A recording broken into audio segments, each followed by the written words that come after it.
Exercício 15 da lista de hidrostática, lembra que o link está aqui embaixo, baixa a lista, resolve tudo, depois vem conferir aqui comigo as resoluções. Esse exercício é da Federal de Santa Catarina de 2019 e diz o seguinte: o uso de agulhas para aplicação de remédios intravenosos, ou seja, dentro de uma veia, existe há muito tempo e requer perícia por parte do profissional de saúde, principalmente quando são utilizadas em regiões delicadas do corpo, como por exemplo o espaço supracoroide, na parte posterior do olho, onde a agulha deve parar após a transição pela esclera, tecido com menos de 1 milímetro de espessura, para evitar danificar a retina. Para resolver esse problema, foi criada uma agulha inteligente, que possui um sensor que percebe a densidade de cada tecido que está atravessando, e o injetor inteligente utiliza as diferenças de pressão para permitir o movimento da agulha até o tecido-alvo, podendo assim avisar o aplicador onde deve injetar o medicamento. Sobre o assunto abordado e com base no exposto acima, é correto afirmar o quê? Vamos lá, primeira afirmação.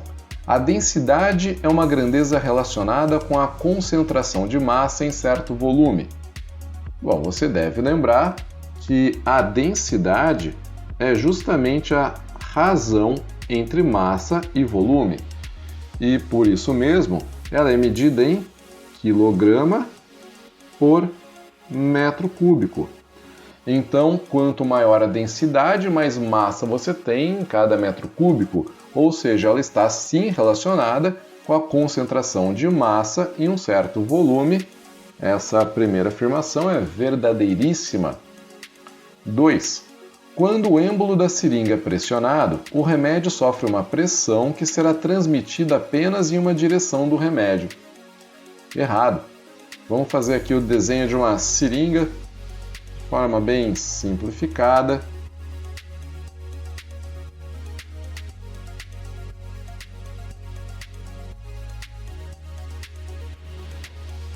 Pronto, eu disse que era bem simplificado o desenho, tá aqui. Então a gente tem o corpo da seringa e a agulha, né, na ponta dela, e o êmbolo também fechando a seringa.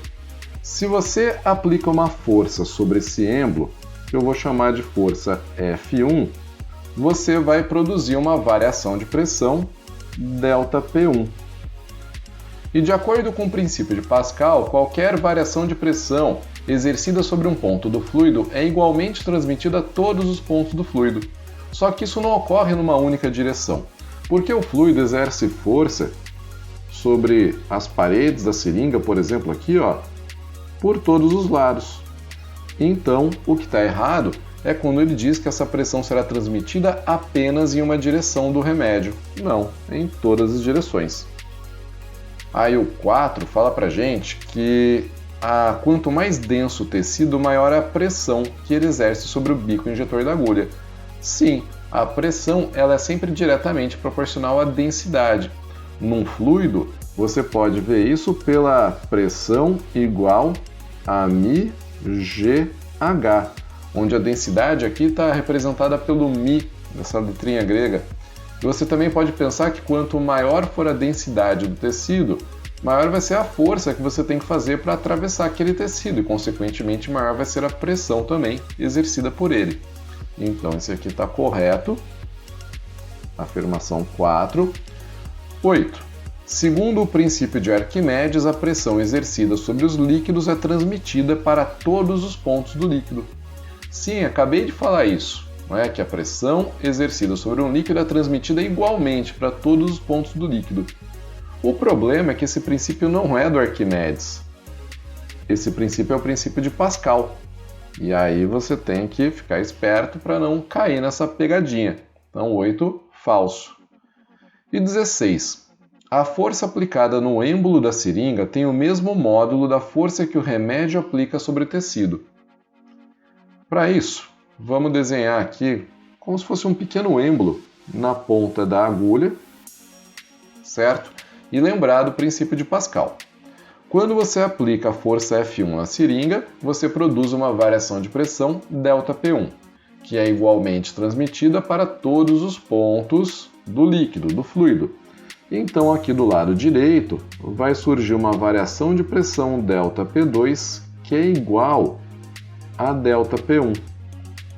E se vai surgir uma variação de pressão, é porque aqui também vai aparecer uma força, que eu vou chamar de F2. Eu também vou aproveitar e chamar aqui de A1, a área da seção transversal do êmbolo, e A2, a área da seção transversal da agulha. Que dá para ver que são bem diferentes, né? Galera, a variação de pressão ΔP2 é igual à força F2 dividido pela área A2. E a variação de pressão ΔP1 é igual à força F1, força aplicada no êmbolo, sobre a área do êmbolo, A1. Consequentemente, essa força F2 que o líquido aplica sobre o tecido é igual à força F1 multiplicado pela área A2 dividido pela área A1. E aí você pode reparar que, como as áreas são diferentes, as forças também serão diferentes. Nesse caso específico, como a área A2 é bem menor do que a área A1, a força F2 também vai ser bem menor do que a força F1. Legal, né? Então a gente pode dizer aqui que a afirmação 16 também está correta, e a soma das corretas é quanto? 16 mais 4, 20, mais 1, 21. Então tá aqui, ó. A soma é igual a 21, resolvido.